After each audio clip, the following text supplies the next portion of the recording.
आज आपल्याला बघायचं आहे शासकीय वैद्यकीय महाविद्यालय छत्रपती संभाजीनगर 2025 ची जाहिरात आहे। आता याच्या ऑनलाईन पद्धतीने आजपासून फॉर्म सुरू झालेले आहेत। आता याच्यामध्ये कोणत्या कॅटेगरीसाठी किती जागा आहेत आणि कशा पद्धतीने आणि कोणत्या कॅटेगरीला काय पात्रता आहे त्याच्यासाठी आणि याच्यासाठी 5 जून पासून 2025 पासून याची तारीख सुरू झालेली आहे आणि सर्व नोटिफिकेशन आजच्या डेट मध्ये पूर्ण आलेलं आहे।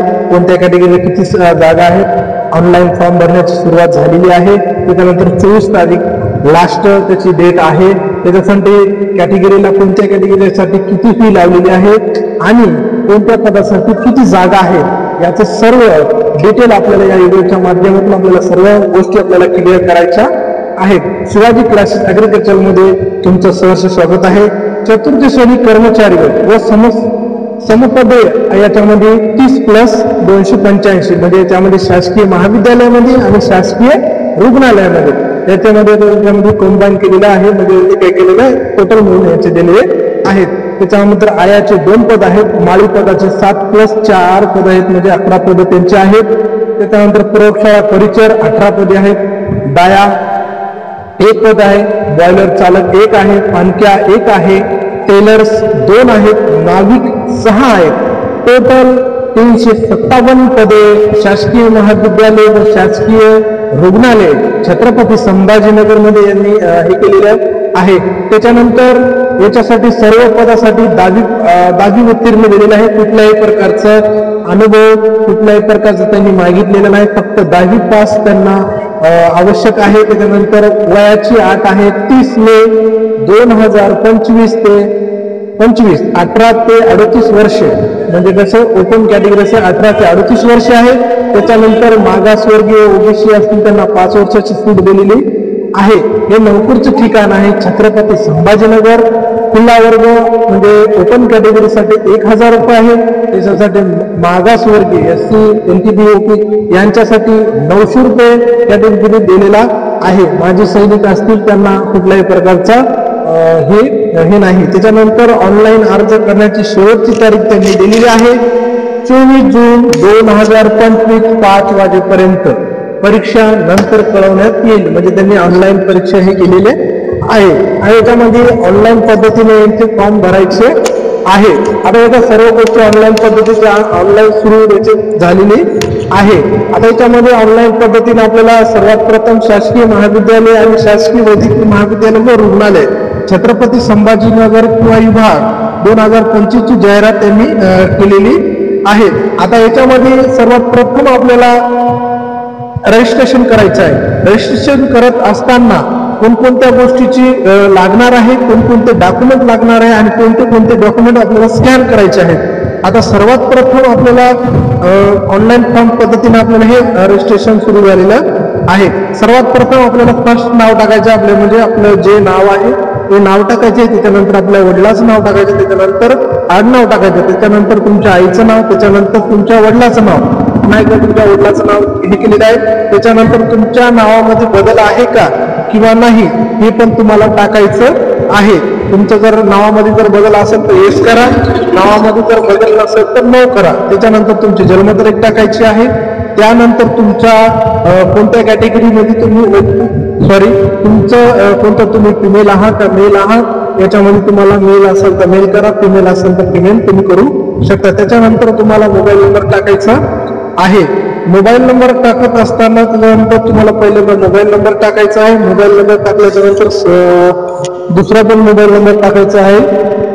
त्याच्यानंतर तुमचा डबल मोबाईल नंबर टाकायचा आहे। त्याच्यानंतर तुम्हाला जर तुमचा जर एक्स्ट्रा मोबाईल असेल तुमच्या भावाचा किंवा मुलाचा जर असेल किंवा वडिलाचा असेल किंवा तुम्हाला ते पण टाकू शकता, तुम्हाला असं काही हे नाही। त्याच्यानंतर तुम्हाला जी तुमची परमनंट ईमेल ID आहे जी तुम्ही वापरत आहात तेच तुमची ईमेल ID त्यांच्यामध्ये टाकायची आहे। त्याच्यानंतर तुमची अजून पुन्हा कन्फर्म म्हणून तुम्हाला एक ईमेल ID टाकायची आहे।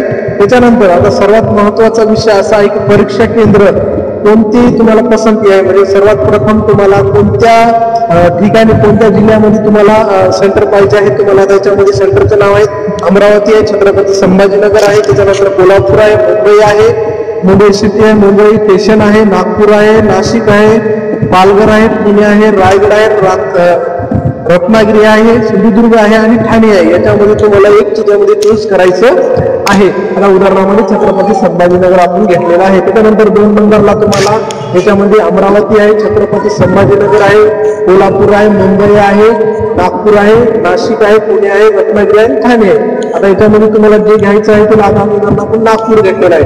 त्याच्यानंतर 3 नंबरला आहे अमरावती, छत्रपती संभाजीनगर, कोल्हापूर, मुंबई सिटी, नागपूर आणि पुणे किंवा नाशिक. आता आपण घेतलं पुणे.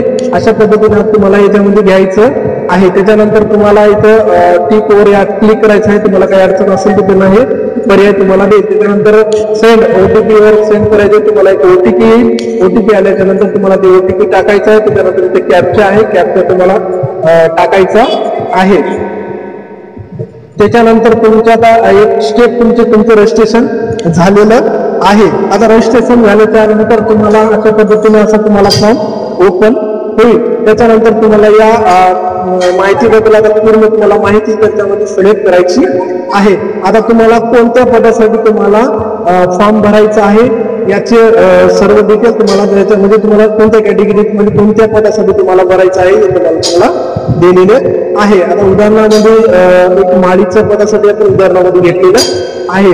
परत बघा तुमचं हे रजिस्ट्रेशन नंबर वगैरे आलेला आहे, तुमचं नाव वगैरे आलेलं आहे, त्याच्यानंतर तुमचं हे केलेलं आहे. त्याच्यानंतर तुम्हाला तुमच्या म्हणजे 2006च्या नंतर तुमच्याकडे मॅरिड वगैरे असाल तर तुम्हाला मॅरिड असाल तर मॅरिड करा, अनमॅरिड असेल अनमॅरिड तुम्हाला करायचं आहे. अनमॅरिड तुम्हाला केलं आहे, तुम्हाला अनमॅरिड केलेलं आहे. आता याच्यामध्ये तुम्हाला इंडियन करायचं आहे. त्याच्यानंतर तुम्ही महाराष्ट्र रहिवासी असाल तर तुम्ही एस करायचं आहे. त्याच्यानंतर तुम्हाला आदिवासी प्रमाणपत्र जन्म म्हणजे तुम्हाला डोमासाईलचे प्रमाणपत्र असणे आवश्यक आहे. त्याच्यामध्ये तुम्हाला त्याच्या नंबर टाकायचा आहे. त्याच्यानंतर डिव्हायडर त्याचं नाव वगैरे तुम्हाला टाकून तुम्हाला त्याचा क्रमांक, दिनांक आणि त्याचं सर्व काही गोष्टी तुम्हाला याच्यामध्ये त्याचा क्रमांक वगैरे टाकायचा आहे. त्याच्यानंतर तुमची कॅटेगरीमध्ये तुम्ही कोणत्या कॅटेगरीमध्ये फॉर्म भरत आहात याचं तुम्हाला टाकायचं आहे. याच्यामध्ये तुम्हाला ओपन कॅटेगरीमध्ये तुम्हाला जर भरत असाल तर तुम्हाला डोमासाइट असणे गरजेचं आहे. त्याच्यानंतर तुम्ही ओबीसी असाल तर तुम्हाला ओबीसी करायचं आहे. ओबीसी जर नसाल NTB असतील ST असतील त्याच्यामध्ये तुम्हाला सिलेक्ट करायचं आहे. त्याच्यानंतर तुम्हाला कास्ट सर्टिफिकेट तुम्हाला त्याचा नंबर टाकायचा आहे. त्याच्यानंतर तुम्हाला त्याचं जात त्याची तुम्हाला तारीख किती आहे आणि लास्ट किती डेट आहे त्याचं सर्व काही टाकायचं आहे. तुम्हाला कोणत्या डिव्हिजनमध्ये तुमच्या कोणत्या तालुक्यात तुम्ही काढला आहे त्याचं पण तुम्हाला डिटेल द्यायचं आहे. आणि जर ओपन कॅटेगरी असाल तर तुम्हाला नॉन पीएचची गरज तुम्हाला लागणार नाही. जर ओबीसी कॅटेगरी तुम्हाला जर भरायचं असेल तर तुम्हाला नॉन पीएच तुम्हाला कंपल्सरी लागणार आहे. त्याचा काय नॉन पीएचचा नंबर आहे, त्याच्यानंतर डेट आहे, त्याच्यानंतर तुमचं सर्टिफिकेट कधी इनव्हॅलिड होणार आहे याचं तुम्हाला सर्व काही गोष्टी द्यायच्या. आणि आता हे सर्व गोष्टी झाल्याच्या नंतर तुम्हाला ओळख म्हणजे तुमच्या चेहऱ्यावर कोणतं चिन्ह वगैरे आहे किंवा तीळ वगैरे आहे किंवा काय आहे का चिन्ह याची तुम्हाला ओळख द्यायची आहे. त्यानंतर तुम्हाला ओळखीचा पुरावा म्हणजे तुम्हाला आता याच्यामध्ये पॅन कार्ड देऊ शकता, ड्रायव्हिंग लायसन्स देऊ शकता, वोटर ID देऊ शकता किंवा पासपोर्ट देऊ शकता. तुम्हाला पॅन कार्ड करा, तुम्ही पॅन कार्डाचा त्याचा नंबर टाका आणि नंबर टाकल्याच्या नंतर तुम्हाला सेव्ह बटनावर क्लिक करायचं आहे. क्लिक केल्याच्या नंतर तुम्हाला पुढची माहिती मिळणार आहे. अशा पद्धतीने तुम्हाला सर्व गोष्टी